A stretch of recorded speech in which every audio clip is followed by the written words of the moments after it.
Sir నమస్కారం sir. నమస్తే.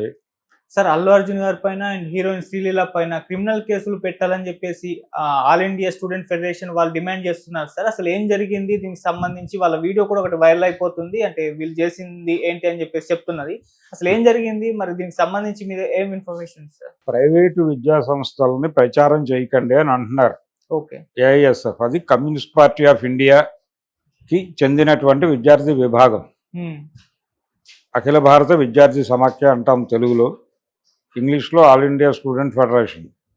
ఆ స్టూడెంట్ ఫెడరేషన్ నుంచి ఇప్పుడు ఒక డిమాండ్ చేశారు. ఆ డిమాండ్ ఏంటంటే, ఒకటి ప్రభుత్వాన్ని డిమాండ్ చేశారు, రెండోది శ్రీలీల అనేటువంటి ఒక నటీమణిని, అలాగే అల్లు అర్జున్ అనేటువంటి ఒక నటుడిని వాళ్ళు కాషన్ చేశారు. ఎలా కాషన్ చేశారంటే, మీకు ఈ సమాజంలో బాధ్యత ఉంది కదా, మీరు ప్రైవేటు విద్యా సంస్థలను ఎలా ప్రమోట్ చేస్తారు? ఇప్పటికే ప్రభుత్వం విద్యా వైద్య రంగాల నుంచి వైదొలగింది. ఇప్పటికే విద్య వైద్యం రెండూ భారమైపోయి జీవితాలు గందరగోళం అయిపోతున్నాయి. చాలామంది జీవితాలు ఒక రకంగా చితికిపోతున్నటువంటి సందర్భం ఉంది. చదువు అంటే ప్రైవేటు విద్యా సంస్థల్లో మాత్రమే చదువుకునేదని, చదువుకోవడం కాదు, చదువు కొనటమే. అలా మారిపోయింది పదం. ఇటువంటి పరిస్థితుల్లో ప్రభుత్వ విద్యా సంస్థల్ని ప్రమోట్ చేయాలి. ప్రభుత్వం బాధ్యతని ప్రభుత్వానికి గుర్తు చేయటం మన బాధ్యతగా ఉండాలి తప్ప ప్రైవేటు విద్యా సంస్థల్ని ప్రమోట్ చేయటం కాదు. అందుకని మీరు ఏ ప్రజలైతే మీ సినిమాలకు టిక్కెట్లు కొని మిమ్మల్ని తారల్ని చేస్తున్నారో, సూపర్ స్టార్లను చేస్తున్నారో, అలాగే మీకు కోట్లాది రూపాయల రెమ్యూనరేషన్ రావడానికి కావాల్సినటువంటి ఇమేజ్ని సముపార్జించి పెడుతున్నారు. అలాంటి ప్రజల పట్ల మీకు రెస్పాన్సిబిలిటీ ఉండాలి కదా, బాధ్యత ఉండాలి కదా, కనీసపు బాధ్యత. అది లేకుండా వ్యవహరిస్తున్నారు. మీరు ఎవరి నుంచి అయితే డబ్బులు పొందుతున్నారో వారి గొంతులు కోసేసే పద్ధతిలో వ్యవహరిస్తున్నారు. కాబట్టి బెట్టింగ్ యాప్లు ప్రమోట్ చేస్తున్నటువంటి వాళ్ళ మీద ఎలాగైతే కేసులు పెడుతున్నారో, అయితే ఇక్కడ ఏఐఎస్ఎఫ్ నాయకులు విస్మరించిన విషయం ఏంటంటే, ఈ బెట్టింగ్ యాప్లకు సంబంధించి కూడా ఎవరైతే ప్రమోట్ చేశారో వాళ్ళకి సమన్ చేసిన మాట వాస్తవం. కానీ సమన్ చేసిన తర్వాత పోలీసు వారు చెప్పిన మాట ఏంటి?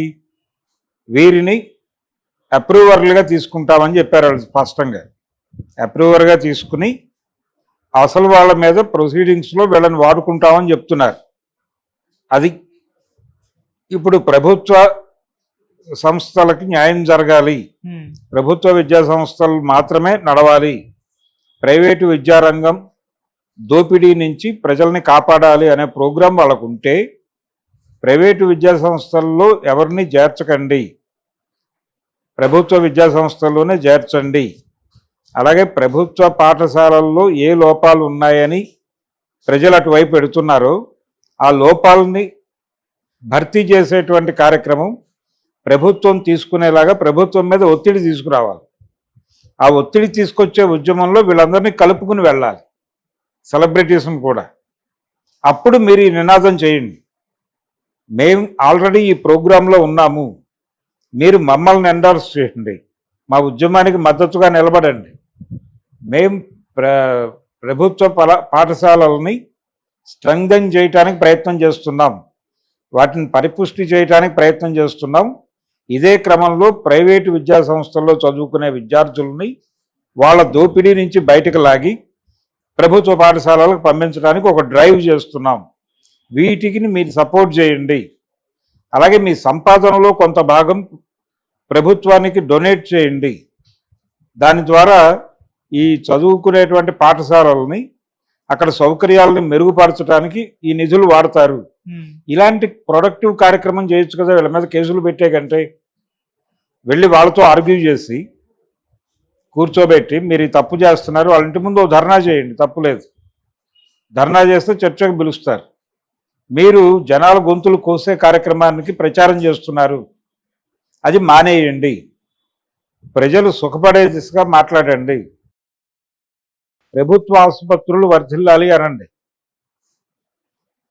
ప్రైవేటు హాస్పిటల్స్ని పక్కకి నెట్టేసే పద్ధతిలో అక్కడ నడవాలి యాక్టివిటీ. అలాగే ప్రభుత్వ విద్యా సంస్థలని బలోపేతం చేద్దాం. ఆ బలోపేతం చేయటానికి మీ సహకారం అందించండి. అది సామాజిక బాధ్యత.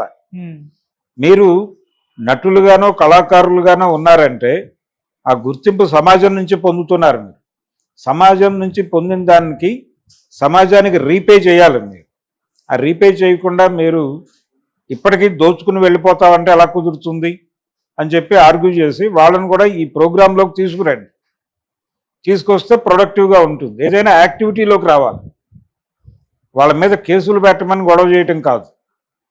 కేసులు పెట్టడం కన్నా వాళ్ళ ద్వారా జరగవలసిన కార్యక్రమానికి వాళ్ళ సహకారం తీసుకునే పద్ధతిలో ఈ కదలిక ఉండాలి. దాన్ని ప్రభుత్వం అంగీకరిస్తుందా లేదా అనేది చూడాలి. ప్రభుత్వం కూడా ఇప్పుడు ఈ సినిమా యాక్టర్లు మాత్రమే కాదు, ప్రభుత్వాలు తమకి తాము స్వయంగా ప్రైవేట్ రంగాన్ని ప్రమోట్ చేస్తున్నాయి.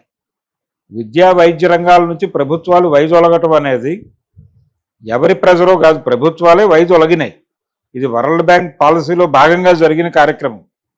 కాబట్టి రూట్స్ అక్కడ ఉన్నాయి, అక్కడ మందేయాలి. అక్కడ మందేస్తే జబ్బు తగ్గుతుంది తప్ప ఈ ప్రచారం చేసే వాళ్ళ మీద దాడులు చేస్తే కుదరదు.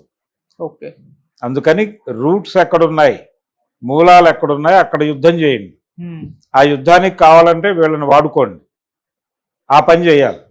డబ్బులు కావాలి కదా మూమెంట్ చేయాలంటే వీళ్ళ దగ్గర నుంచి డబ్బులు తీసుకోండి. అంతే తప్ప వీళ్ళ మీద కేసులు పెడితే అలాగా ఆ ఉద్యమాన్ని ప్రమోట్ చేయమని అడగండి, వీళ్ళని చేయించండి, అలా వాడుకోండి. Okay, thank you so much sir. Thank you.